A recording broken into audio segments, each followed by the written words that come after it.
Okay, gentlemen, today we are starting, rather continuing with the previous lecture, which was on project time management. Project time management, we covered almost half of it. We were discussing how do we sequence the activities. Um so, yes, of course, anyone can join the subsequent class in any days you feel like. It will start on 29th and we expect to finish it on 22 June. But even if we delay it for 3-4 days, it is okay. So you can join that class. You are most welcome. So I'll send you the link and you can register for that.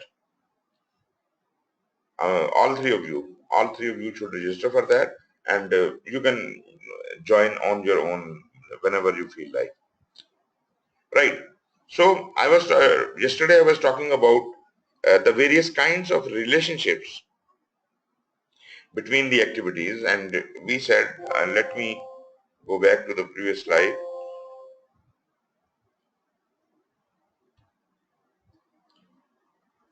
We said there are 4 types of relationships. The most common relationship is finish to start, and this is the relationship in which one activity finishes and only after it finishes the next activity starts. Then in precedence, if I take, then is the start to start, the third one here shown here. That is, after the start of the first activity, the second activity is allowed to start. Finish to finish is, after the finish of first activity, the subsequent activity is allowed to finish. Meaning what? That it could have started even earlier. There is no binding on the start of the other activity. The subsequent activity can finish anytime after the first activity has finished. And start to finish is, the first activity has to start as if the subsequent activity can finish.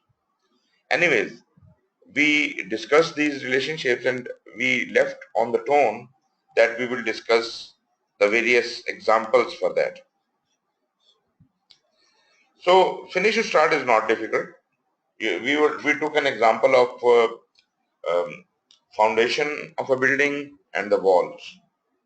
So we said only after the foundation has been constructed, the wall can be constructed. So what I described was that the activity on, there is a relationship of dependency. One activity must be dependent on another. There cannot be a relationship of interdependency. Both activities cannot depend upon each other.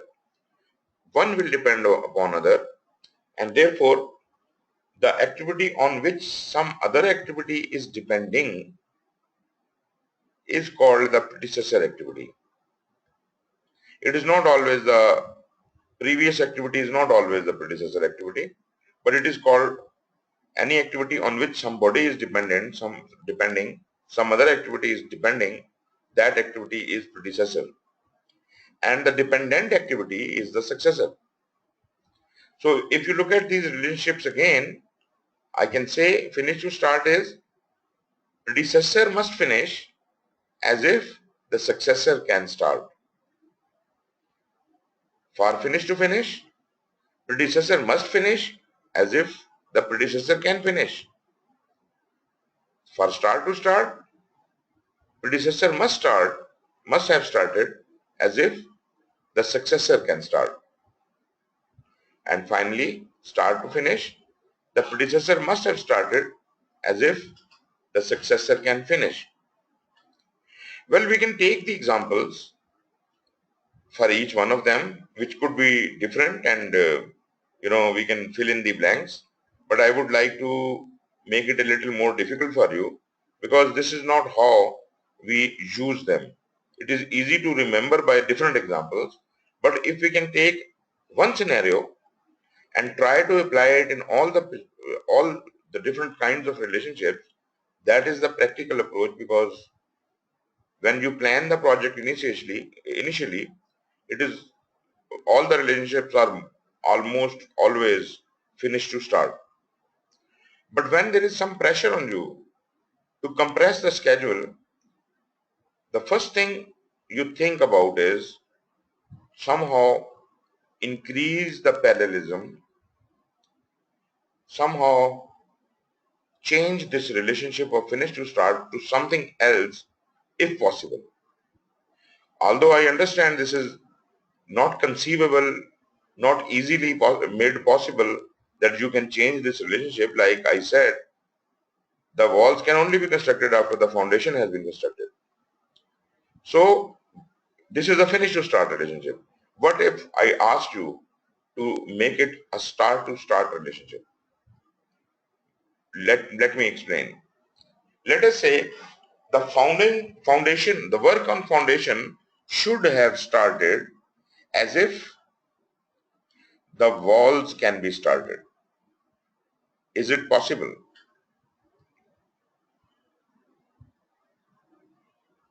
The work on foundations should have started as if the wall can start. The construction of wall can start.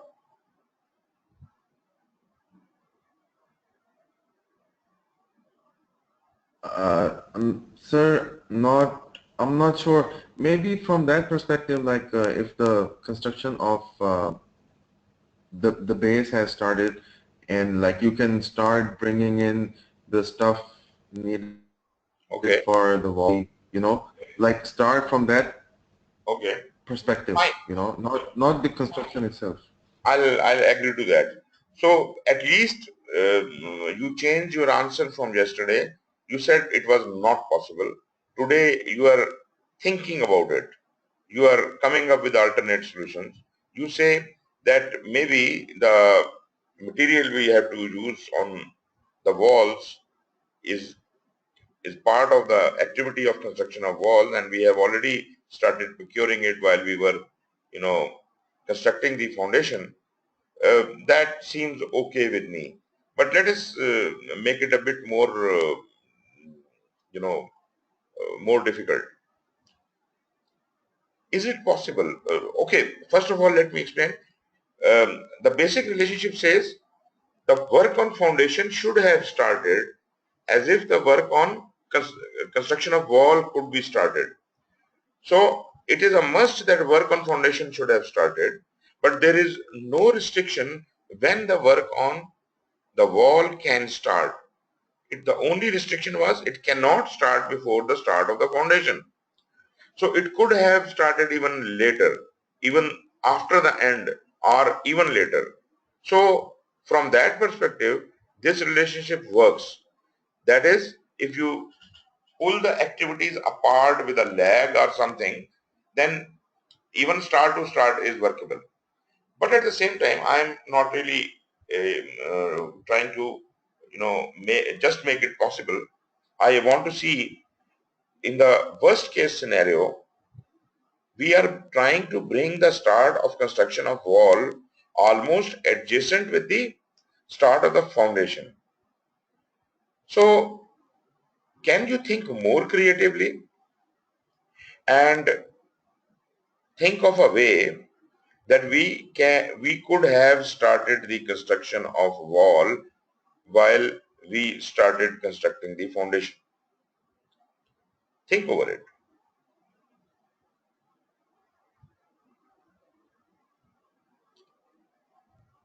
Have you ever heard about um, precast structures?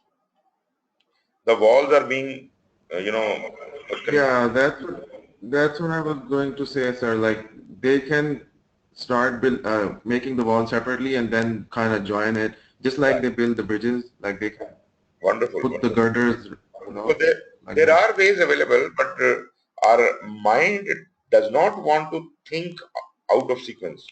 Our mind is a simple machine. It only thinks in a proper in a sequence. It can think deeply, but normally we suffice with the sequence. We say, okay, well, wait, I'll do this and then I'll do this. And you feel this is the only way. But actually, when you are compressed for time, then you start thinking what else can be done. And then you come up with some creative solution and you innovate.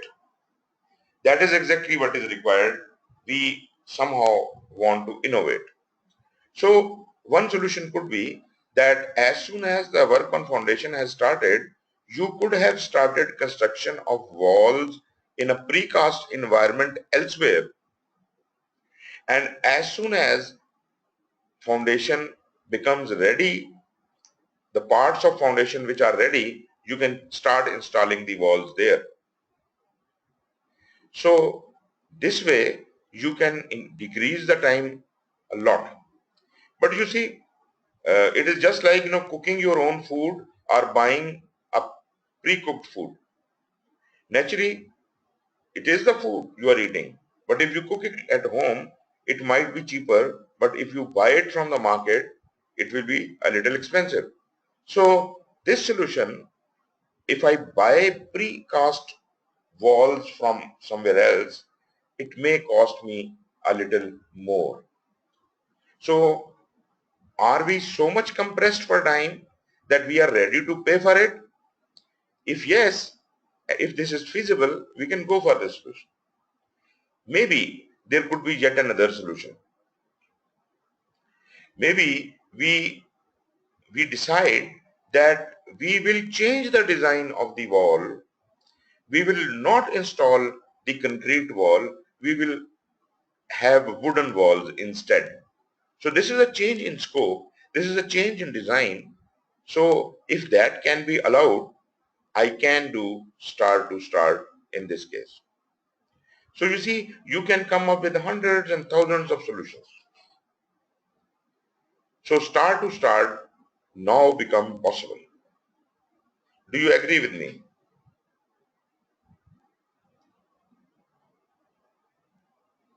Okay. Now let us go a little more deeper. The next relationship is a little more difficult than this one, but it is, you can easily think about it. That is finish to finish. Here we are saying that the work on foundation should have finished as if the work on wall can be finished. Now, as far as the basic statement is concerned, there is no problem. The only condition is the work on foundation should have finished. And after that, anytime I can finish my wall. So basically there is no problem. But what if I am compressing it to the limit that they both should somehow coincide? Both finishes should coincide.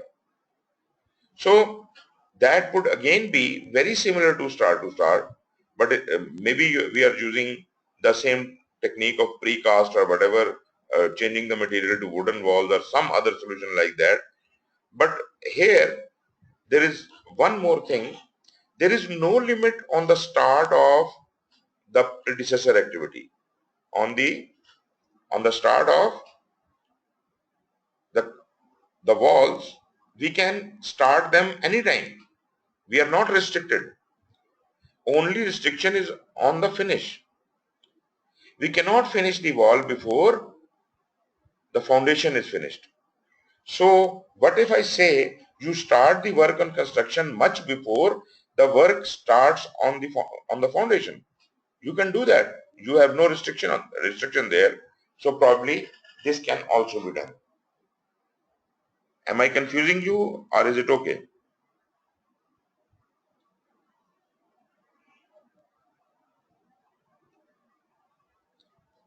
Yes, please. Excuse me, there is one thing, like successor is something which is dependent on the predecessor. Yeah. So this is a bit confusing, like how the successor, who was actually dependent on the predecessor, is already finished, Right. and the other thing is starting now. That is exactly the point. That is the confusion which normally you have started thinking about it now, but normally this confusion will be ripe in the last start to finish relationship. That is the most difficult relationship. So in finish to finish also you felt about it. But you see, one thing you must exclude from your mind, that it is not must that predecessor is to be done earlier and successor is come later. This is not the condition. Condition is the relationship. And relationship says that the predecessor must finish, must have finished as if the successor can be finished. Why are you trying to find a relationship of predecessor and successor directly? The actual relationship is defined by the start or the finish. So there is a relationship that the successor cannot finish until and unless the predecessor has finished. So this is the relationship. So forget about when they start. That is not your problem. Your problem is to finishing them together, not starting them. So forget about it and let the successor start anytime you feel like. It could have started maybe, if the foundation is a job of 5 days and the wall construction is a job of 7 days. So probably I could have started the construction of walls 2 days earlier than the predecessor, because there we don't have a relationship between the two. In the start of these two activities, we don't have a relationship. Right now we are discussing the relationship between the finish of these two things, and that establishes that we can start the successor anytime we feel like. But we cannot finish it. We cannot finish it until and unless the foundation is done.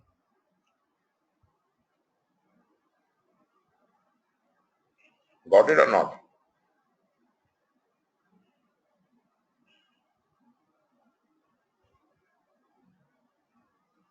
Okay.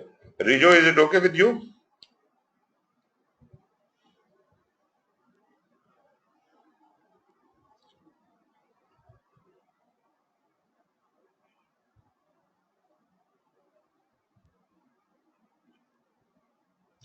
Okay.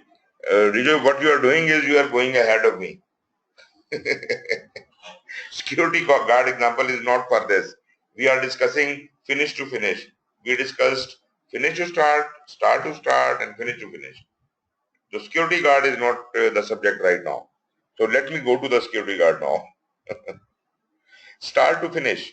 Start to finish is the relationship which I caution you not to use ever until and unless you are really in deeply in problem. This relationship is, despite the fact that I have given you a rule that start and finish of the predecessor and successor are not related other than these kinds of relationships. You you don't worry about when something starts and when something finishes. This is the relationship which defines what we have to abide by.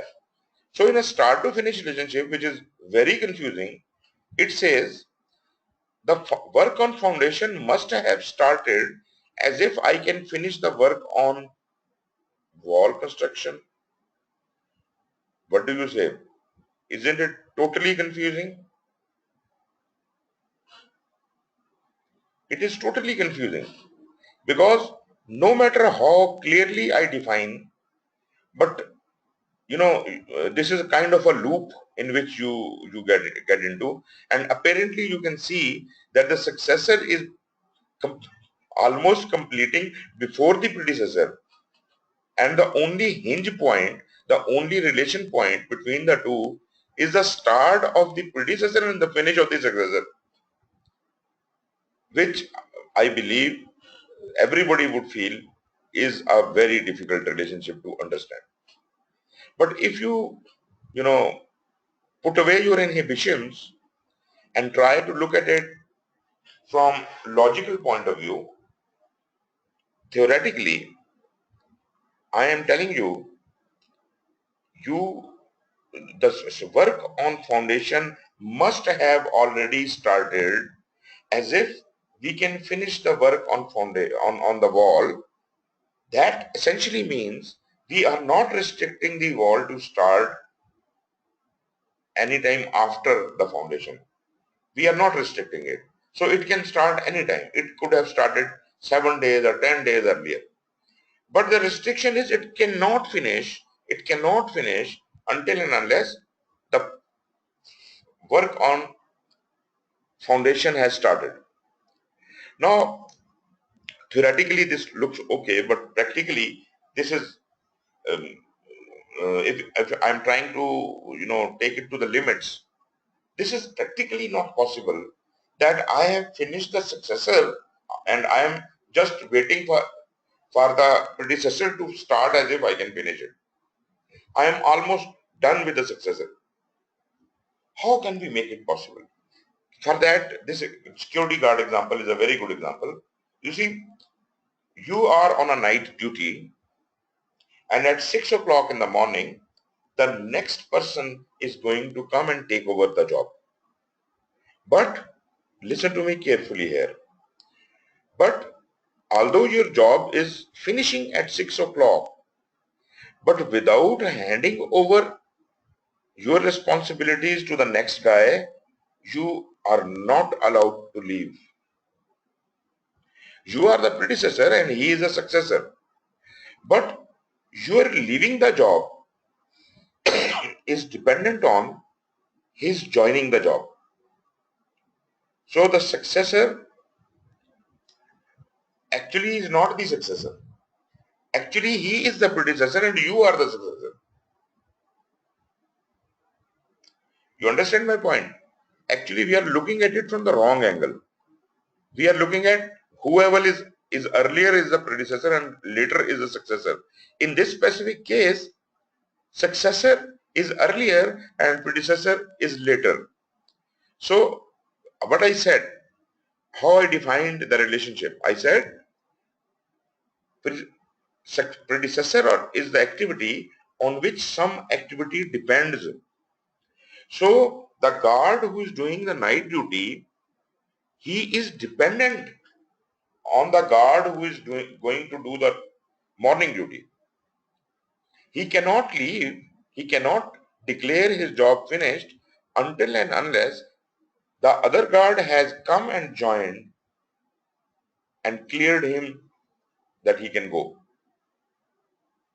So the first guard shift cannot finish until second guard shift starts. Did I make it clear?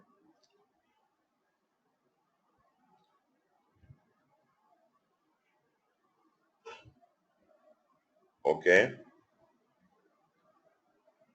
No, the guard who is coming in the morning is not dependent on the night shift. He is not dependent on the relationship described here is from the perspective of the morning guard, right? So you just have to look at it from this different perspective. Yeah. When the day shift will leave, the next night shift, yeah, exactly.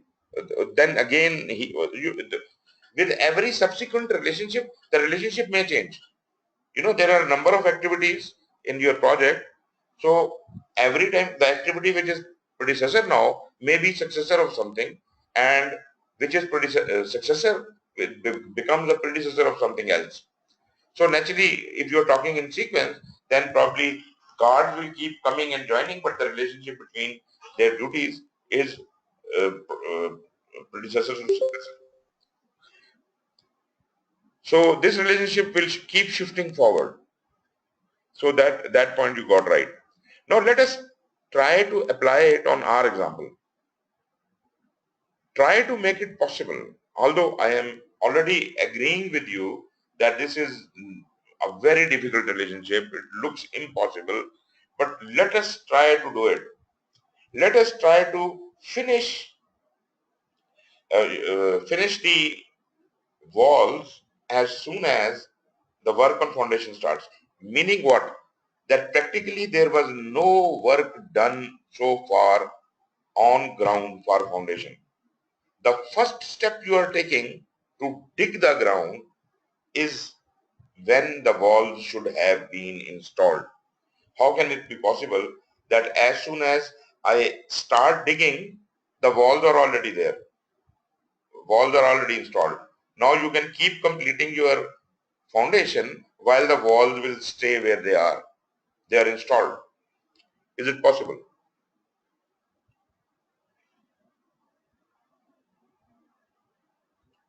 Yeah. So only in the case of the Precast. But you see, in precast also this doesn't seem very viable, because precast is also, okay, I agree with you that all the walls have been constructed already, and as soon as you start work on foundation, how the walls can be installed? All the walls can be installed simultaneously. How that is possible? And the work on foundation is yet not complete. It is going on. yes, sir, logically doesn't make sense. Okay, I'll give you an example. Let's say, have you seen, a big umbrella under which you have chairs and, you sit down and take meals in open? Yes? Yes, sir. Okay. What is the foundation of that? The stick of the umbrella is the only point touching the ground, right? So let us assume that stick of umbrella is the wall, right? And where, you know, there has to be a foundation, we just need to have a hole to install that umbrella. And later on, we can plaster the ground and we can make it beautiful, put the chairs and everything on it. But you see, the foundation work can continue, but we just need a hole to place the umbrella there. The superstructure of that umbrella doesn't have to, be redone. That is complete. That is installed. So the walls are installed while as soon as we make a hole for foundation. And then the foundation can be created later on for cosmetic purposes. So basically, we just needed the work of foundation to have started, and that completes our other work, that is the wall. What do you say?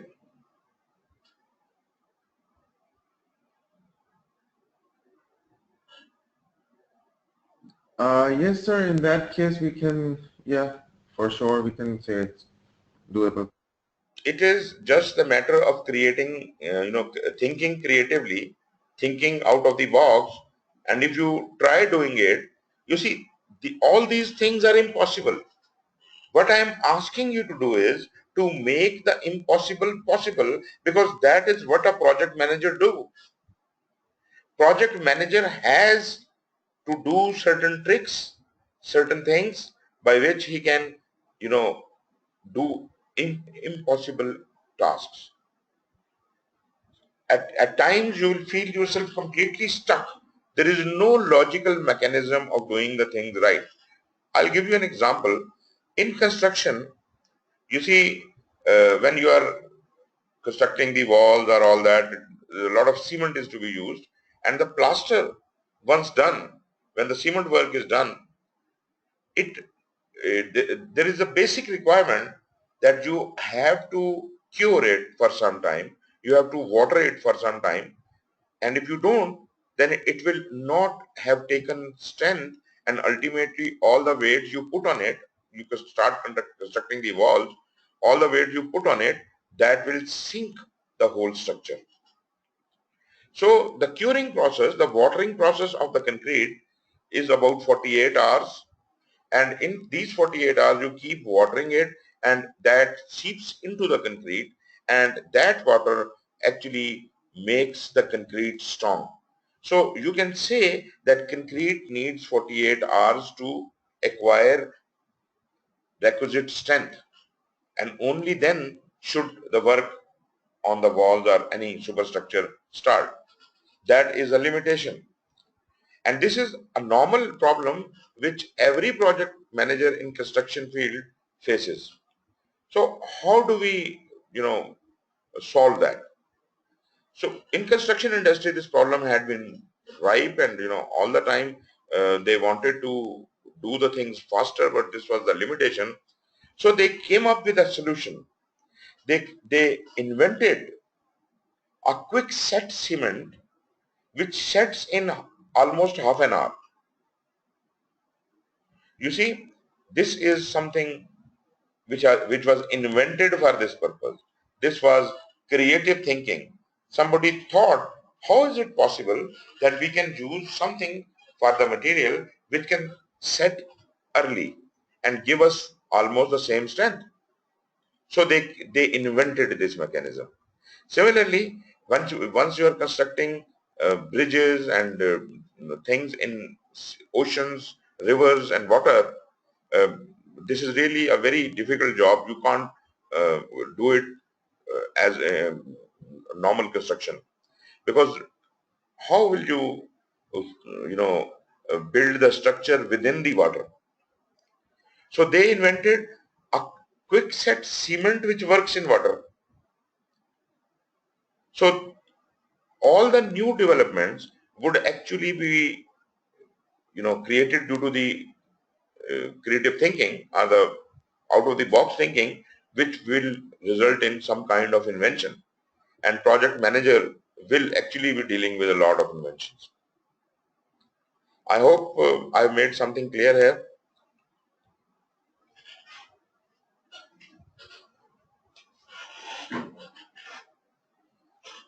Okay, right. Now, I am just leaving you with a food for thought here, because this is a complicated issue, how you can change the relationship.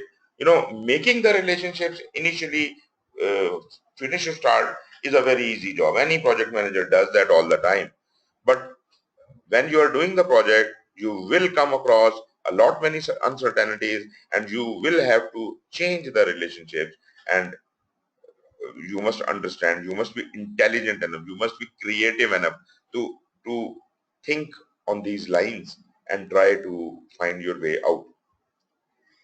So that was why I attached this topic. This is a very important and very interesting topic, and this is a food for thought for you, and you can um, give yourself some time to think of more examples and try to build your creative skills. These creative skills are completely in diversion from your IQ, from your logical skills. Logical skills are about existing knowledge. So how quickly you perceive or decide based on the present knowledge, current knowledge, logical knowledge is your IQ. And that is the work of science. Creative thinking is a work of art. This is you being a poet dreaming of things which can never happen. And ultimately, in long run, we see that those dreams become science. Have you seen, I just heard the news that Roger Moore is dead today. James Bond.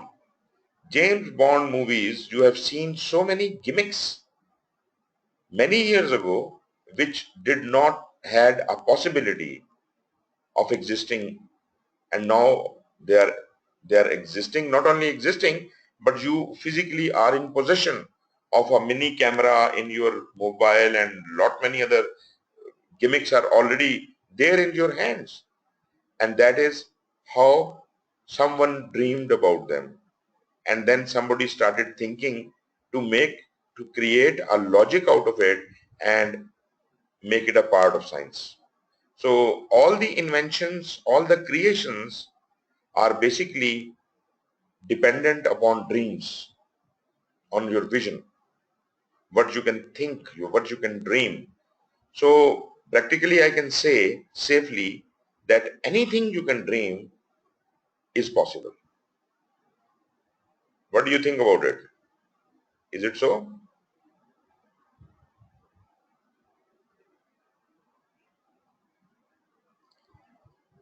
Any difference of opinion?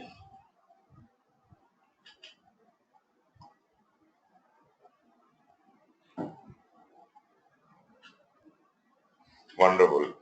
You must have read the book of Paulo Coelho. What was that? The Alchemist. And that is totally based on this. Totally based on this. If you can believe it, you can do it. That's it. You just have to, work towards it, and the destination will come to you by itself. It's a wonderful book and a wonderful thinking. Anyways, this is what the practical life is. Um, our scientists, our lawyers, our judges, and all these people are logical people. They are not artists. They can't think creatively. And we as project managers, if we are also like very high IQ people, very intelligent people, not only following the science and following the existing logic, then we can never ever invent anything new. This thing probably has to be understood by everybody. Right. Now that we understand different kinds of relationships, let me give you a basic for how to create a sequence diagram or a network diagram. It can be done in many ways. Previously, there were two different mechanisms of doing this job, and let me try to write here. Let me just, okay. Let's hope you can see what I write. Previously, there was a method in which an arrow was considered an activity. Say this is activity A. So previously, when the system was formed, the activities were considered like arrows. The start point of activity was an event on which this activity started. So this was the starting event.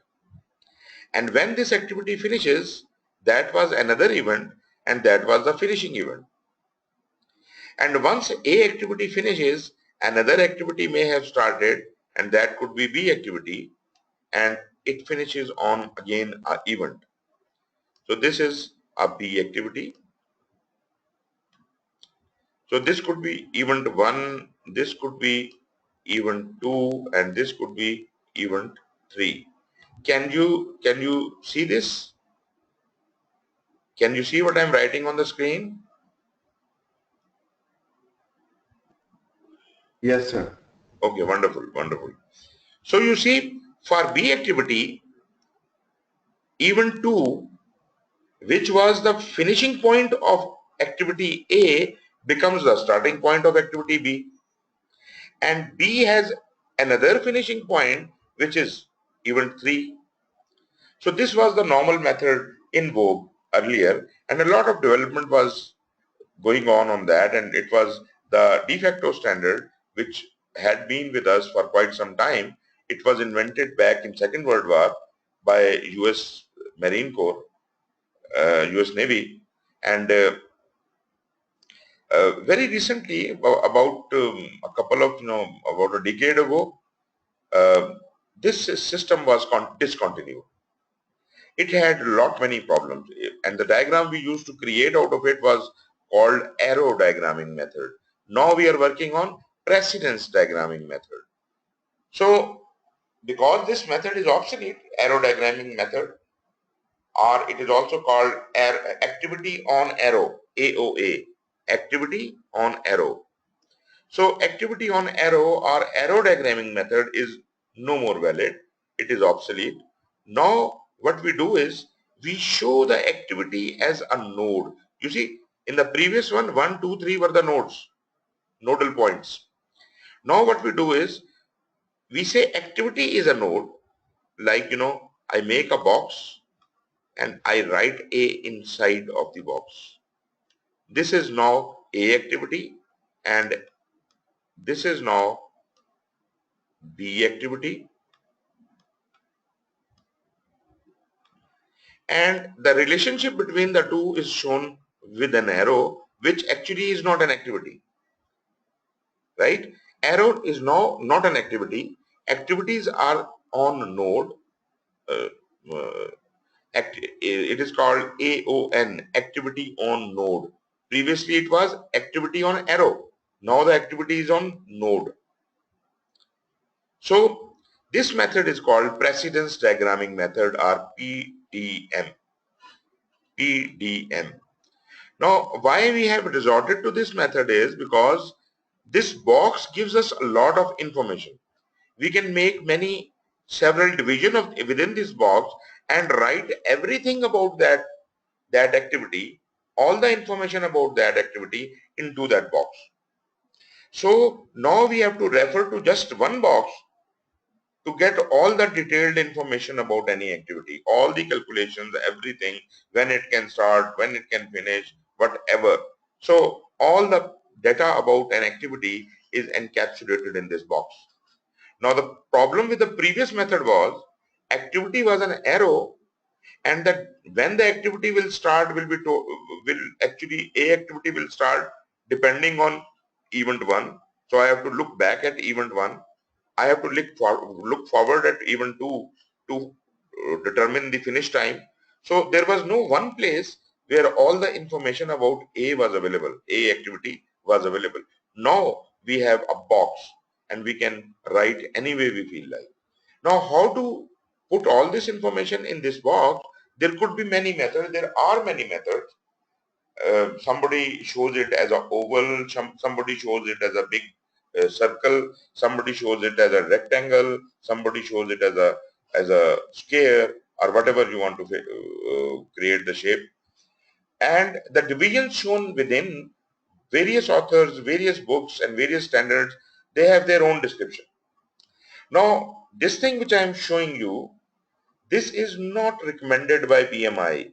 PMI does not talk about how you should divide it or how you should use it. You can have your own method. This is the method which I prefer personally. I have used it, I have studied it, and this is the most elaborate method which has all the details which could be needed. Other methods uh, lose some of the data. Like, I have shown here span. The span thing is not shown anywhere. No other method addresses the span, because without span we can work. There is no problem.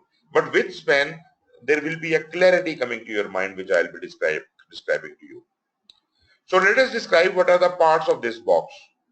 So in front of you, we have this box, and you can see the divisions, although it looks like a brick structure, but this is a very interesting and very nice way of expressing it. Whatever the code number or label or short name you have allocated to this activity, A, B, C, or whatever, or any coded number, or even a short name, you can put it in activity label. Like I say, activity A could be written in activity label. And what is this activity? You say construct wall. So the name of the activity or the activity description, not a very long description, I mean just 2 or 3 words you can write in the middle, which would describe what this activity does. The duration of the activity is written on top right corner, and then we come to the middle columns on the right and left. The top two, they show the earliest dates for this activity, and the lower ones show the latest dates for this activity. Earliest has 2 dates, the earliest start and earliest finish. If I can do everything on the very first possible instance, what is the soonest I can start this activity that date will come in earliest start. And if I start it on earliest start, what is the soonest I can finish this activity? That date will come in the earliest finish. So this is, I started from the start date, and I said, okay, on day 1 I will start doing it. This is a 3 days long activity. So day 1 plus 3, on day 4 the job will be done. On the other hand, when I try to find the latest dates, I see how much delay can I cause in this activity. Say I can finish it by 6th. That means this activity's finish date could be 6 latest. If I want to finish it on 6 and this activity duration is 3 days, when should I start it? What should be the latest start? That would come out to be 3. So what I said here is that we will have a different set of dates. If this is 3 days duration and earliest, let's say earliest we started on day 0, 0 plus 3 would become 3. If it can finish on day 6, then 6 minus 3 would be 3. So here we had 0. If I start it on 0, I finish it on 3. If I finish it on 6, I start it on 3. Now let's look at the difference between the earliest finish and earliest latest finish. 6 and 3, the difference is 3. So I have got 3 days margin available with me. I can delay this activity in worst case scenario by 3 days. What is the duration of the activity? That is also 3 days. So this is my float. How much can I delay this activity? 3 days. That is latest finish minus earliest finish. 6 minus 3 will yield 3. Or you can do it by the other formula. Latest start minus earliest start. 3 minus 0 will also yield the same result. If somehow you do not get the same result, then your calculation must be wrong somewhere. So you must correct it. So only this much information is generally used by people. But I said I will also give you another formula for span. Span is the total duration during which this activity can be done. So that would be the difference between the earliest start and the latest finish. Latest finish minus earliest start, 6 minus 0 would be 6. Or you can cross check it by adding the duration and float. 3 days duration, 3 days float. 3 plus 3 is also 6. This is again a cross check. So that means float and span we can cross check. Now what do we conclude out of it? You see, let me show you. Okay, let us say this is my start time. This is my activity. If I start it on day 0, I will finish it on day 3, right? And the latest I can finish it is on day 6. If I start it on day 3, only then I can finish it on day 6. So the distance from the earliest start to the latest finish is 6 days. Activity itself is 3 days and the float is 3 days. So what I can do is I can slide this activity forward. If I start it on day 1, I can finish it on day 4. So then this will be my activity. If I start it on day 2, I can finish it on day 5. And latest I can go is start in day 3 and finish it on day 6. So within a span of 6 days, I can do this 3 days activity anytime I feel like. I could utilize the first 3 days, next 3 days, next 3 days, or the last 3 days. So with remaining within this span, I can do this activity anytime. This is the flexibility which it gives me. Okay, are you fine with this? Do you understand what I'm saying?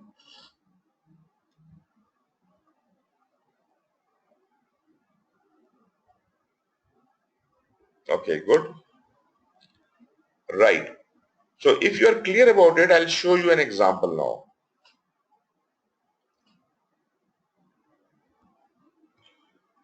This is a solved example. I'll just appear in front of you.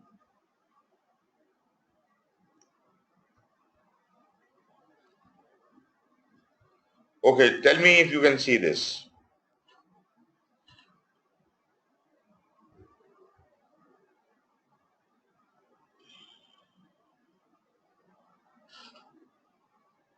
Okay, is it clear? Is it visible to you?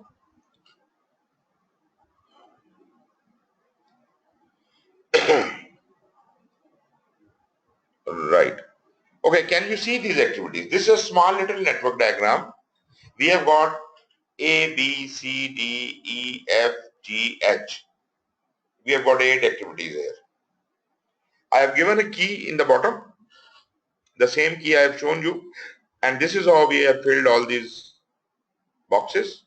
So every box is representing one activity. You see, the network diagram must have a single starting point and must have a single finishing point. And whatever the relationships, these activities are designed according to that.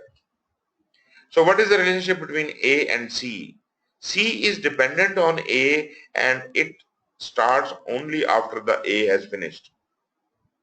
So this is a finish to start relationship. Every relationship here is finish to start. This is a normal format for any project. Generally, in a project initially designed, all activities will be finished to start. With an exception when there is a design problem, there is a design restriction or constraint which forces us to use any other relationship like start to start, finish to finish, etc. But generally speaking, if there are no such restrictions or limitations, then our whole network diagram will be made up of finish to start relationships like this diagram. So uh, in the case of A and C, A is the predecessor, C is the successor. B and D, B is the predecessor, D is the successor. Okay, H has got two predecessors, C and D. Both of these activities must have finished as if H can start. Now G has the same situation. E and F must have finished as if G can start, right? And there is another kind of example here between B, D and E. D and E can only start after B has finished. So you see we have all kinds of relationships here, but all relationships are finished to start. There could be more than one activities depending upon one predecessor, or there could be more than one predecessor to one successor. I have given you both type of examples. Two predecessors and one successor, C, D, H. Similarly, E, F, G. And the example of one predecessor and two successors, B, D, E. So you can make it out. So how we do it? All those activities which do not have a predecessor, all those activities which do not have a predecessor must be joined with the start event. Start is not an activity. Start is an event, is a moment, is a moment in time when the project will start. This is just a date. So A, B and F can simultaneously start, therefore they are connected to the start. And all those activities who do not have a successor, like H and G who does not have a successor, so they must be joined to the finish point. If there is any activity which is not joined to the finish point, doesn't have a successor and is not joined to the finish point, or an activity doesn't have a predecessor and is not joined with the start, then it will be a dangling activity. That means if it cannot be connected with start and finish, this activity has no reason to exist. If you cannot connect it with the start or finish, such activity must be thrown out of the project. This is not contributing towards the project. This is some extra activity you have erroneously built into the network diagram. So either you connect them, this is a completely closed loop, there should not be any dangles in it. Either you connect that or you throw it out. So that's the rule. So when we start, we only know two things. The activity, okay, first of all, when we are trying to establish the sequence, we do not have any of this data, We don't know anything. We just know the activity name and the relationship between the activity. So if I told you, okay, I can give you a chart, and I can,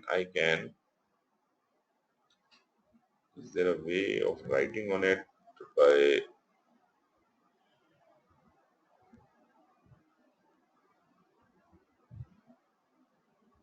I don't think so. Anyways, okay, the table I could have given you is, you have got, to make this diagram, I could say A activity, we have got B, we have got C, we have got D, we have got E,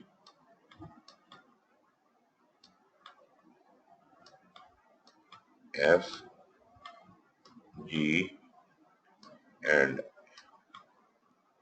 H. A has 6 weeks, B is 4 weeks, C is 3, D is 4, E is 3, F is 10, G is 3, and H is 2. Okay, this was the activity, this was the duration, and then I would give you the relationship. A has no predecessor, B has no predecessor, F has no predecessor, C has A as a predecessor, and the relationship is finish to start. D has B as predecessor, and the relationship is finish to start. E has B as predecessor, and relationship is finish to start. G has E and F. G has E and F, and the relationship is finish to start. H has C and D. C and D, and relationship is finish to start. Okay, even if I did not provide you the durations, forget about the durations. Only if I have got you the activity name, the predecessor name, and the relationship, you can draw this diagram. Can you? Forget about duration. Do you want to have an exercise on that? Should I give you a data?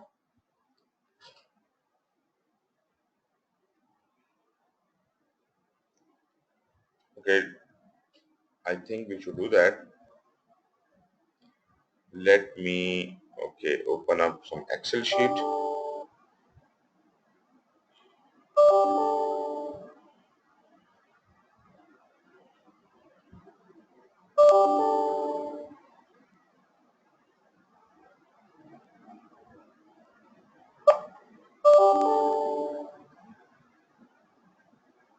We are okay.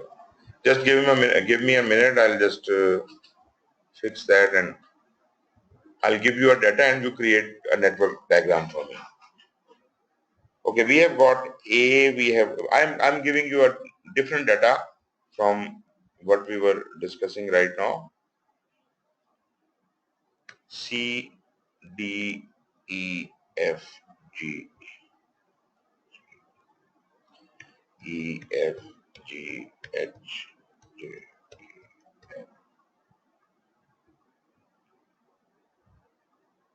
E.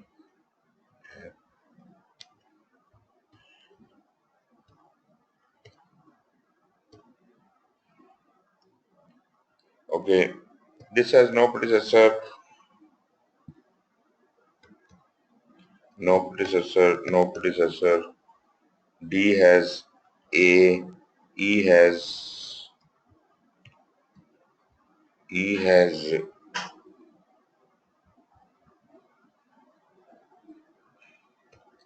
B and C.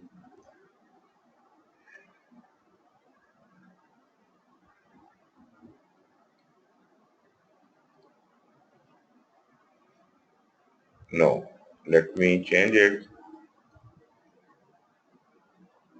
B, F has A and C. G has, or let me make it D. This is D, this is E and G, this is F and H, J, and this is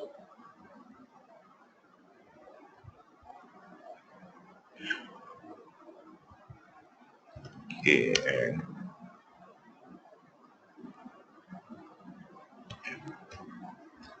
right.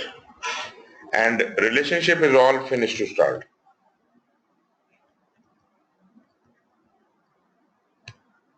Okay, can you draw it? Try to draw this. I have not given you any duration. And this is a good exercise which will show you that without duration a network diagram can be created.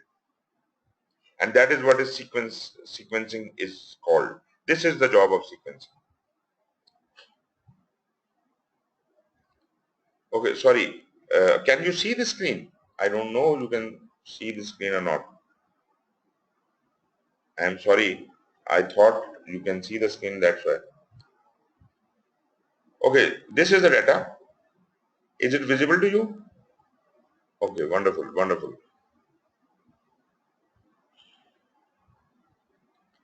While you think over it, I will also start drawing, right? But you do your job.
let me change this data. I'm changing a little. I'm changing it to B.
Okay, can you see this diagram now?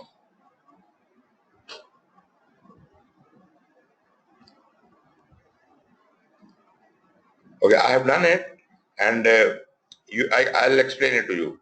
You see, A, B, and C did not have a predecessor, so I started them from the start point. 3 arrows going to A, B, and C respectively. D had to start after A, so after A I created D. B had to be E has to start after B, so after B there is E, and after A and B together there has to be F.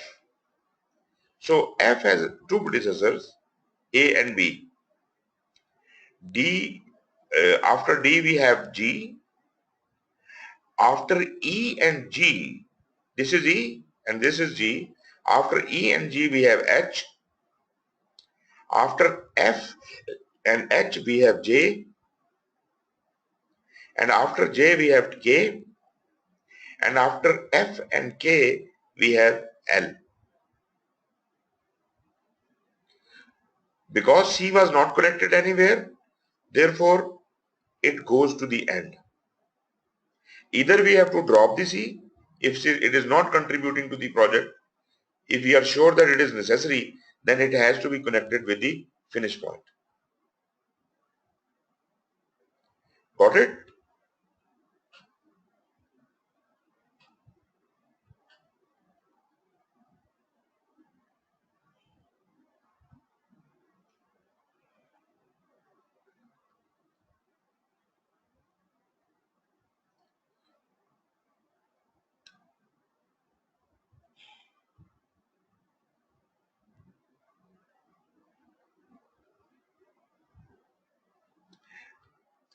Okay. If you understand this much, for all practical purposes, you have understood activity sequencing, because activity sequencing has absolutely nothing to do with the duration or the resources. I wanted to prove it to you that you can create a network diagram even if you don't know the durations and you don't know the resources. they can be loaded when they are known, when you estimate them in subsequent processes, they can be loaded onto it, onto the network diagram. So let us assume that now we know the activity durations. So 2, 4, 6, 3, 5, 1, 4, 7, 2, 5, and 3. Let us suppose these were the activity durations. So that means A is of 3 days duration, B is of, A is of 2 days duration, B is of 4 days duration, C is of 6 days duration, D is of 3 days, E 5 days, G 4, G is 4 days,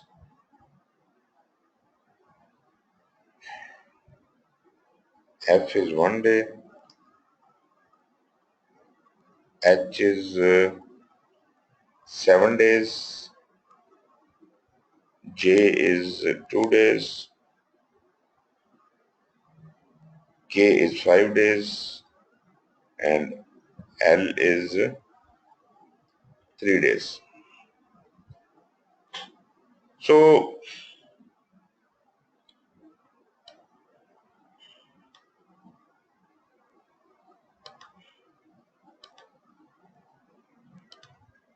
these are the durations of my activities. So are you following me? Right. So let me do those calculations. I have the duration, I have the name of the activity, and now I will start from the beginning. Let me have, okay, okay. If I start on day 0, A will start, earliest start of A will be 0, and the earliest finish will be 0 plus 3, 3. B would be 0 plus 4, 4. C would be 0, 6. Now, A finishes on 3, D starts on 3. 3 plus 3 is 6. After B we have E, that is 4 plus 5, 9. Okay. After D there is G. So G starts on 6. 6 plus 4 is 10.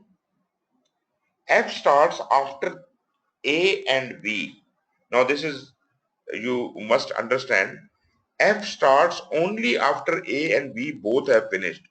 A finishes in 3 days. B finishes in 4 days. So it cannot start until and unless B has been completed. Therefore, we will take the higher figure. 4 would be the start of F, and it will finish on 5. Right. Now, if we look at H, we have 2 arrows coming into it. From G side it is 10, from E side it is 9.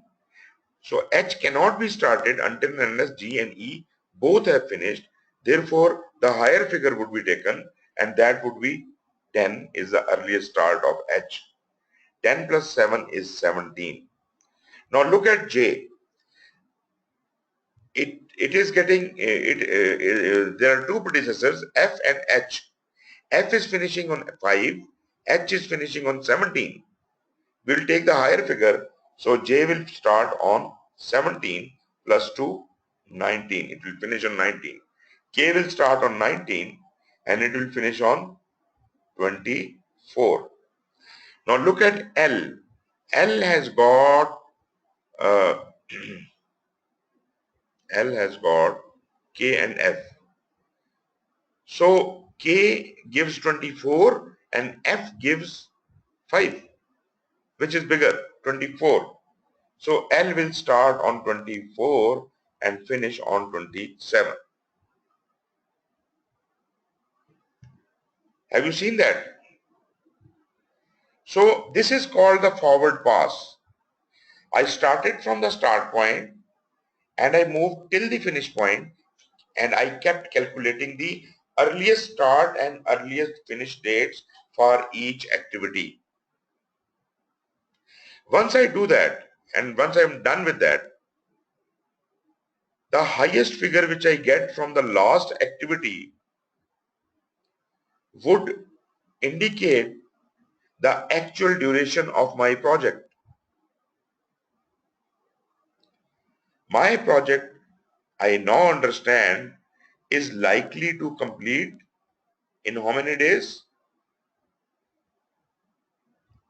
27 days, right? Some people, what they do is they add up the duration of all the activities and they say this is the duration. So if I add up the duration of all the activities, it comes out to be 42. But 42 is not the duration, because there are a lot of activities happening in parallel. And therefore, this is the only way. This is the only way.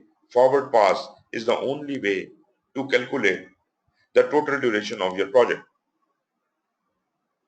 And only after that, we understand that this is not 42, but 27 days the project will take. Are you okay with it?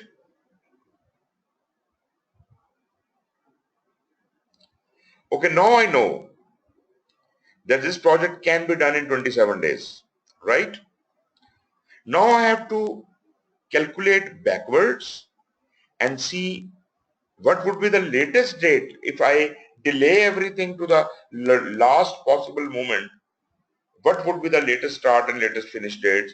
So I will give it a backward pass, and this time I will start from the end.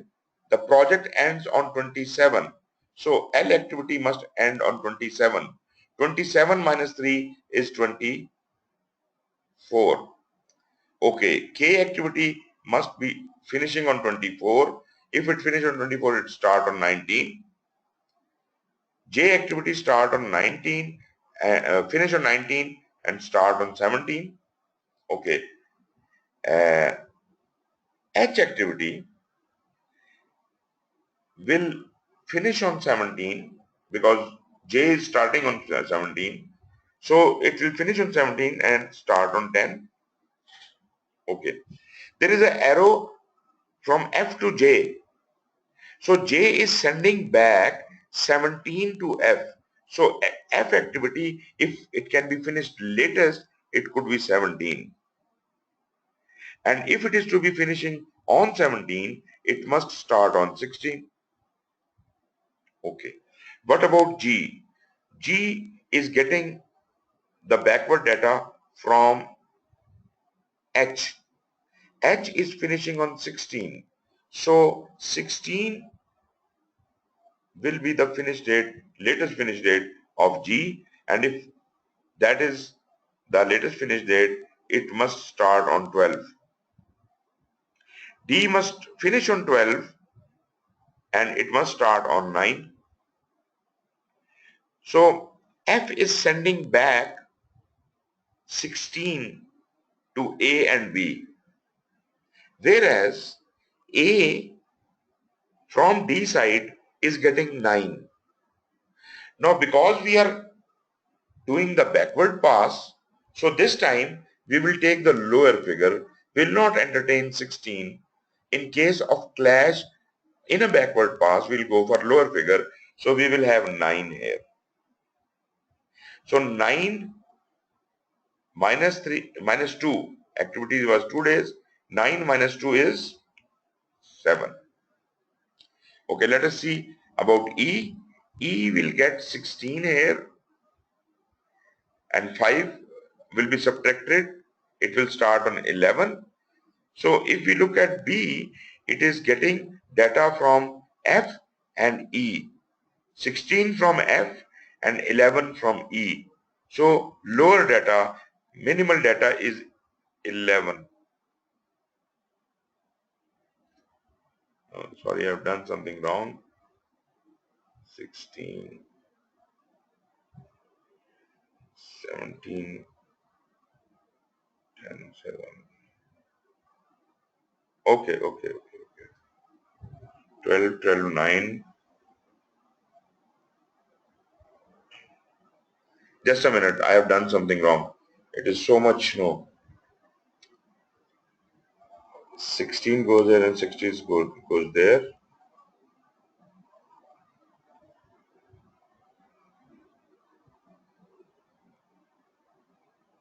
Okay, what I have done wrong is H was, the duration of H was 7 and I miscalculated it.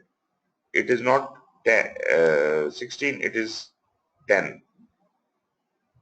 So if this is 10, this is also 10, and this is 10, this is 6, and if this is 6, then this is 6, and if this is 6, this is 3, this is 3, and this is 0.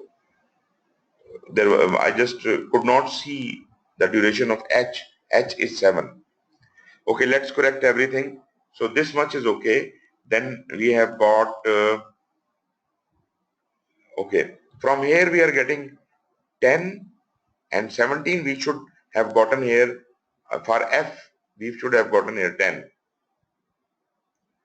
10 minus 1 is 9. So 9 or 3 for A, 3 is okay. 9 or 11, it should have been 9. 9 minus 4, 5.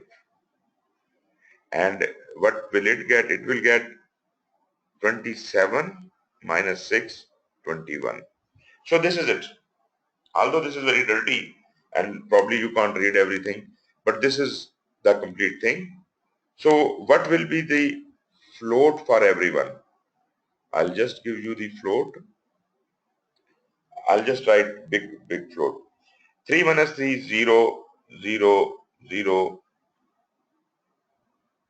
0, 0, 0, 0. So this is the path which is 0 from start to end. And rest every activity will have a float. So the float in F is 5 days, 7 days, sorry, it should have been 10 and it should have been 5.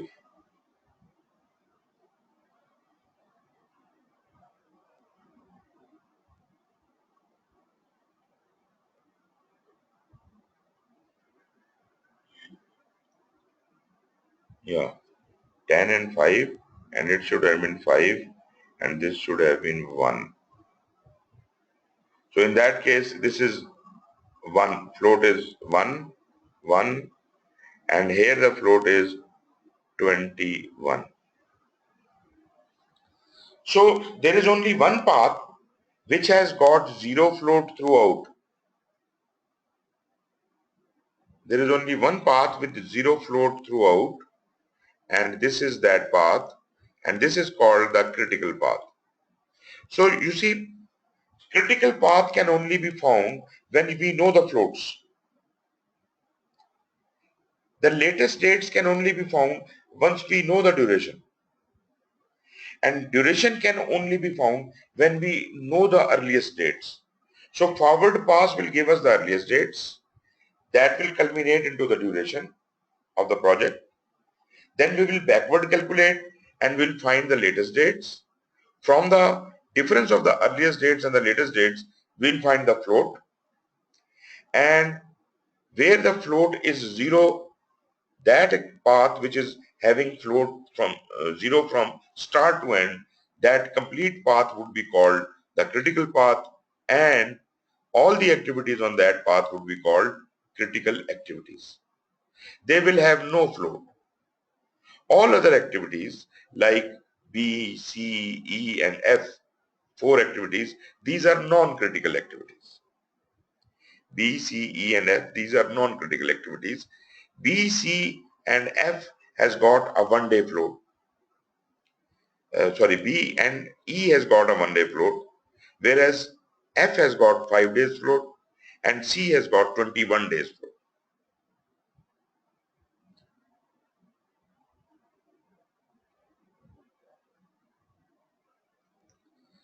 Now calculation is okay.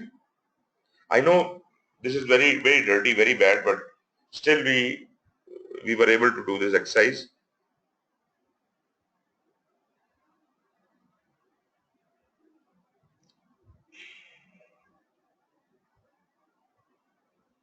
Okay.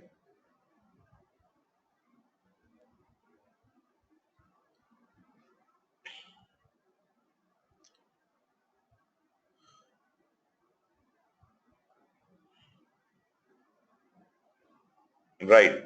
Coming back to the previous example,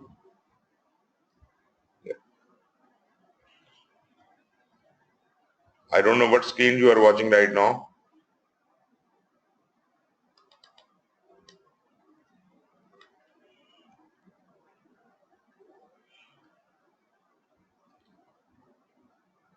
I'm going to close down the Excel sheet.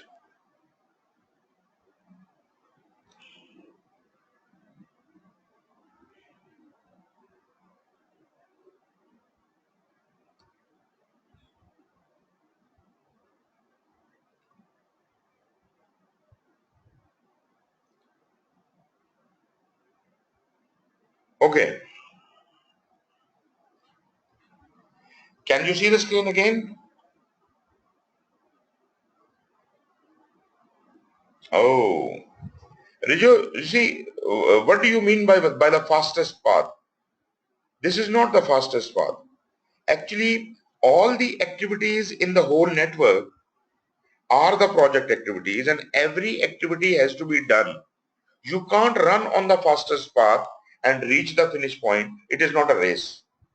You see, the project will only be complete when all the work of the project will be complete. So you cannot go on the shortest path or the fastest path. You have to go on the longest path. Because you see, as I told you, if 27 was our total duration of the project, but there is a path which can do its job in 21 days.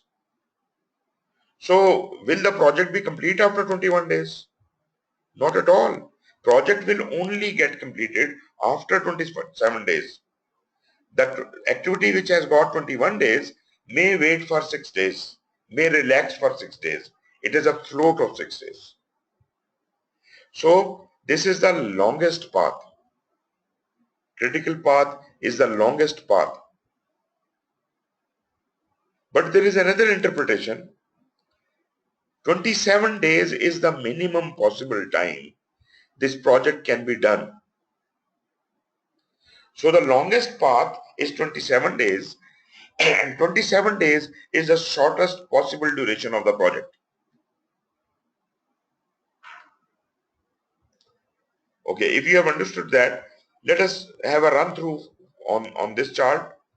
Here we have got 3 activities A, B and F starting simultaneously, 6, 4 and 10 weeks respectively. 0 plus 6, 6, 0 plus 4, 4, 0 plus 10, 10. So the C, okay, the C activity is 3 weeks long. It starts only after A has finished. So it starts on 6, 6 plus 3, 9. D is getting 4 from here. So 4 plus 4, 8. BE is also getting 4 from B. So 4 plus 3, 7. F is sending its data to G, but G is receiving data from 2 sides, E and F. From one side it is 7, from other side it is 10. Because it is a forward pass, we could take the higher value. Why? Because F activity, E activity might be complete on 7 weeks. On the 7th week, E activity might be complete. But G cannot start until and unless F is also complete. Therefore, the longer activity has to be taken here, and 10 is the duration or the start date of G. If 10 starts on 10, it finishes on 13. From the other path, we have the similar situation. 9 is coming from C and 8 is coming from D. Because we are in forward pass, we cannot start the H without waiting for C. So we take the higher value 9 from C and we find that H completes on 11. Now the shorter path is H. Should you say that this is the critical path? No. The longer path. Project can only be finished if H and G both have finished. H might have done its job on 11 days, but there are still 11 weeks, but there are still 2 weeks left as if the G can complete its job. So the project duration will be 13 weeks. So now that we know that project duration is 13 weeks and project forward pass is complete, from now I'll try to find the latest dates for each activity and I will travel backwards. With what? With the project duration, which is 13 weeks. I'll put 13 in the latest date. Yes? Yes, Mohsen?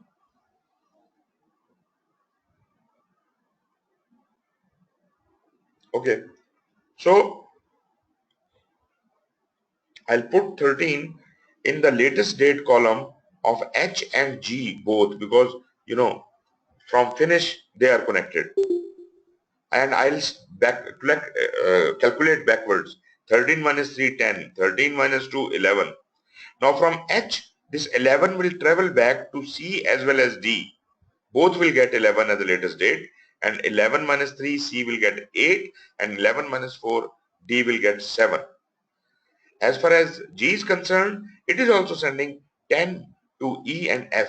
So 10 minus 3 is latest, 7 is the latest start of E, and 0 is the latest start of F. Now the conflict only is in B because D and E are they are supposed to be sending different values, but incidentally from both sides we are getting 7, so our problem is resolved. But if they were 7 and 8, I would have taken 8, the lower value 7. But because there is no conflict here, both sides are sending it 7, so 7 will come to B as a latest finish and 7 minus 4 will be 3. Similarly, A will have 2 and 8 as late start and finish date.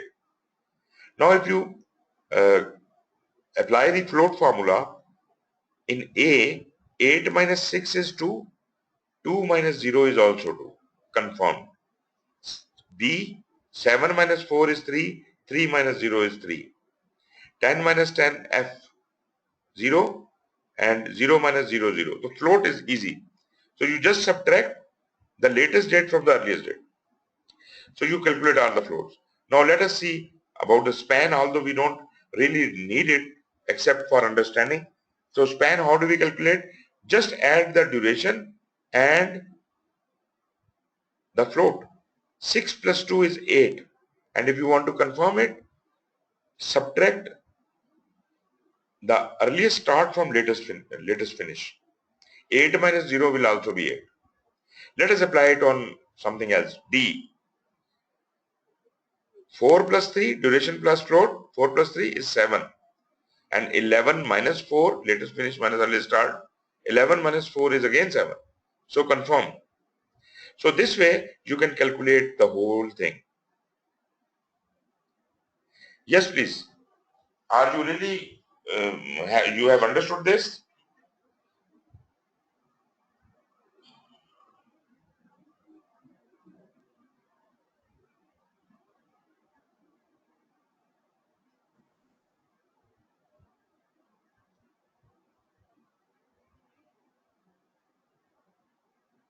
Can you hear me now?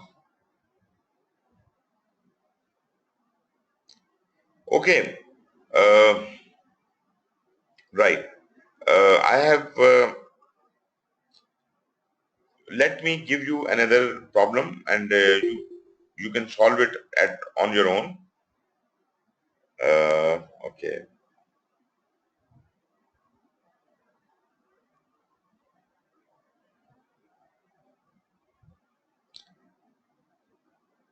You can note down the data, which I'll be writing in front of you, and you can create the whole network diagram. Actually, the calculations we are doing is not part of sequencing.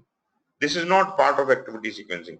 But because we have already developed the schedule diagram, I am actually doing some job which is actually to be done in develop schedule.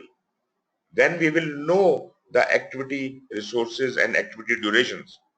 I have not discussed so far the estimate of duration and resources, but I have jumped directly to the develop schedule where this network diagram is populated, critical path and everything is calculated, and we do further analysis. So just giving you a little exercise on that.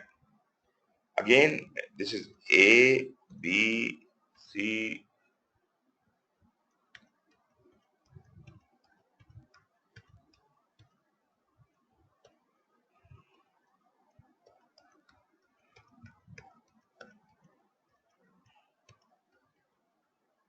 Okay, these are a number of activities, and now I'll give durations also. 3, 6, 2, 9, 10, 8, 5, 7, 3, 12, 5, 8, 1, 9, 2.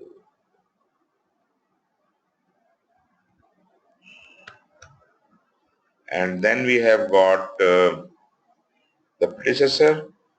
It has no, okay, it has no predecessor.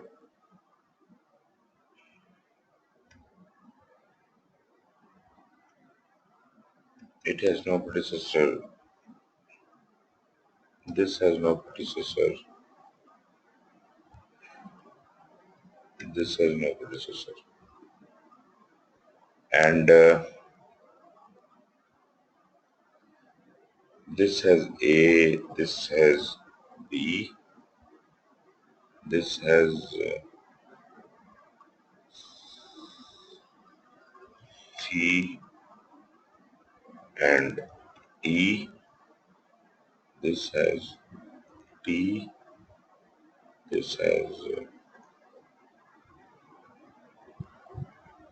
G, F, and H. K has H, L has J, G,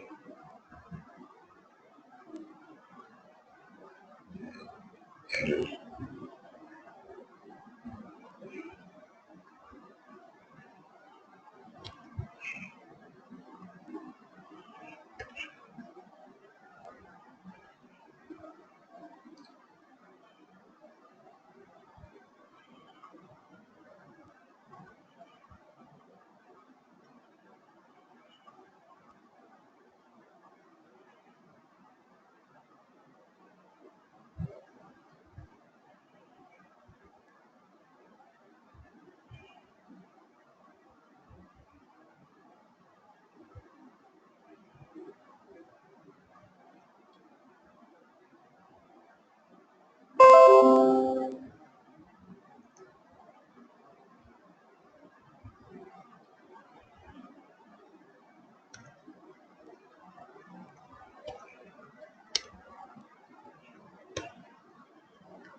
Okay,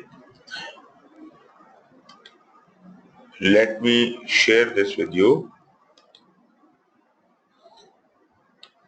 Can you see this?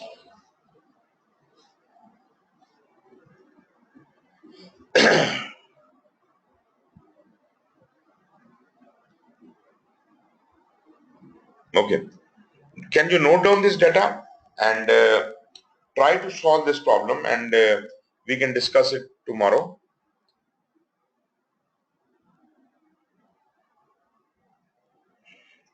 Can you take a snapshot of this or something?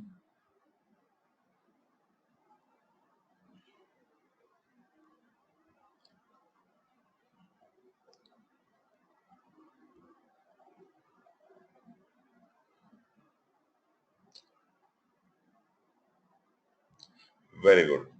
So you are also done, Mohsin?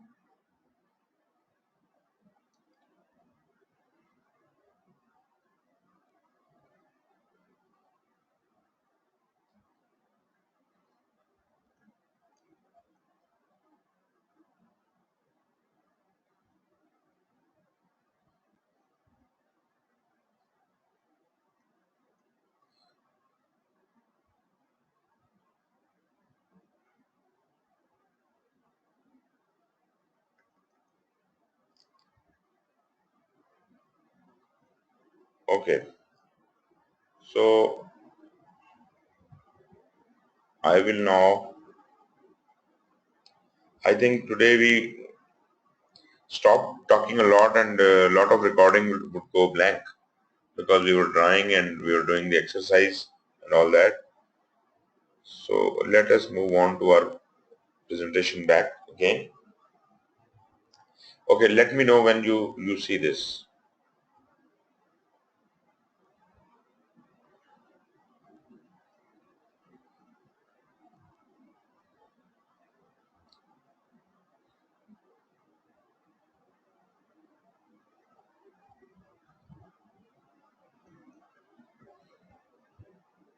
Yes, sir, we can see it now. Okay.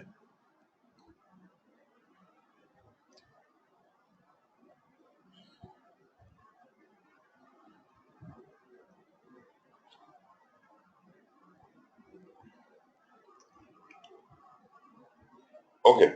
Let me just move on. I have talked about the dependency determination.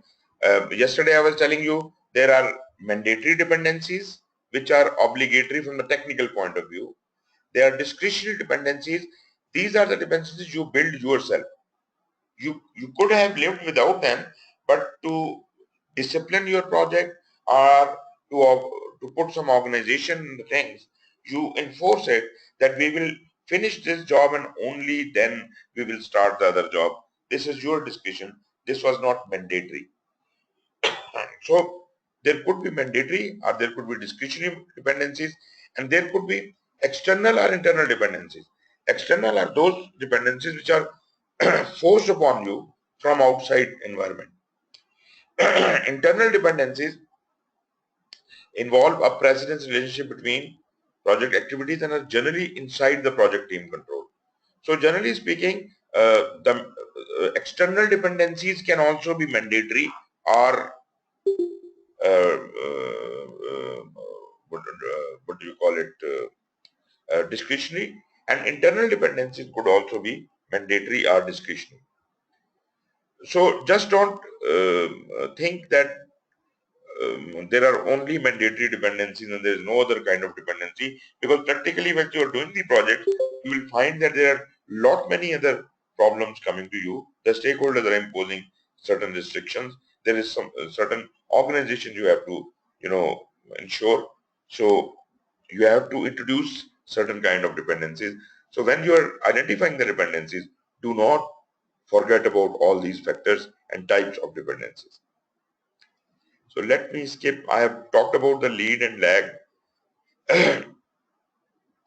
Lead and lag, as I said, would be shown. Sir, Yes, Sorry, sir. Screen is not visible, sir. not visible. Okay.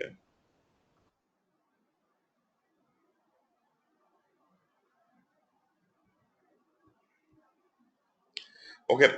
Lead and lag. Riju, you were not there. We discussed it yesterday. Lead is the gap which is supposedly to be provided between the finish and start of two activities. Two activities have a relationship. It is finish to start to start, whatever.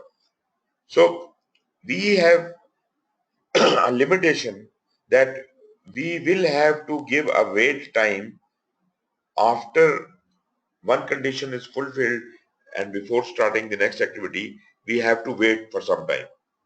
Like, I am painting the wall. After the painting the wall, I have to wait for the paint to dry as if I can, do something else on the wall.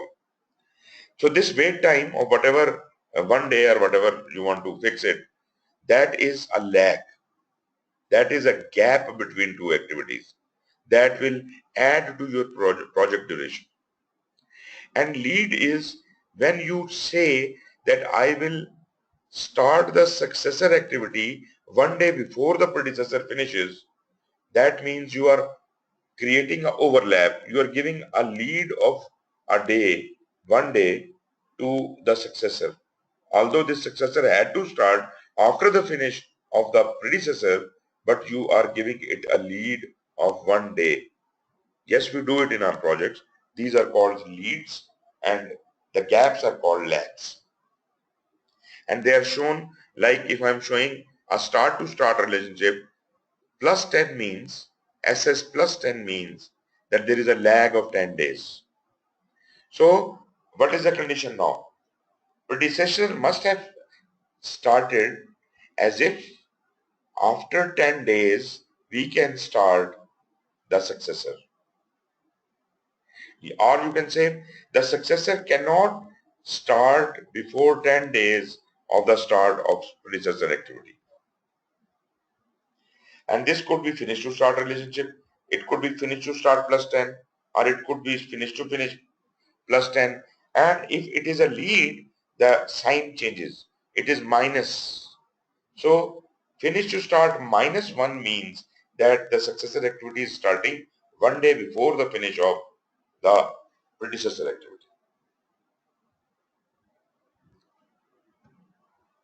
Right. I don't think I should move ahead with this estimation. Although I was expecting that I will be able to finish time management today, but I don't know. We have talked a lot.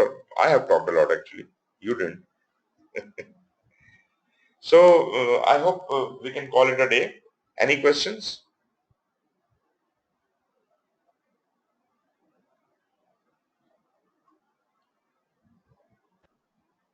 It's okay for now, sir. So just wanted to discuss about the remainder of the classes. How would you, what is your preference? You see, I am all right till 28th of May. I can continue this, and we can even add an hour. We can say, okay, we will sit 1 hour extra. Maybe we can complete it in one go. We can complete before 20 on 28 we can complete it all, and if something is left we can decide it later.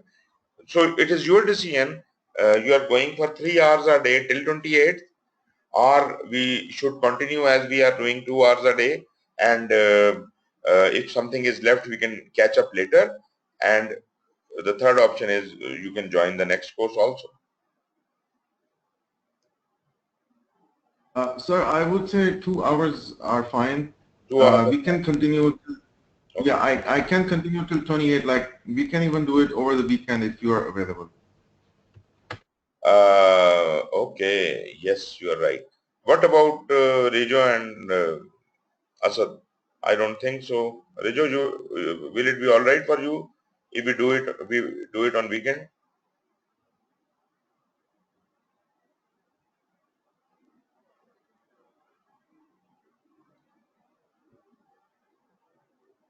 I think I should leave this question on WhatsApp, and you can reply it your own, he has difficulty in that. Riju can't do that. So actually, by the way, the Ramzan program has no breaks. It is continuous. It is going to run through Friday, Saturday, Sunday, everything. So Ramzan program is going to be continuous. So if you can't spare weekend now, will you be able to spare weekend then?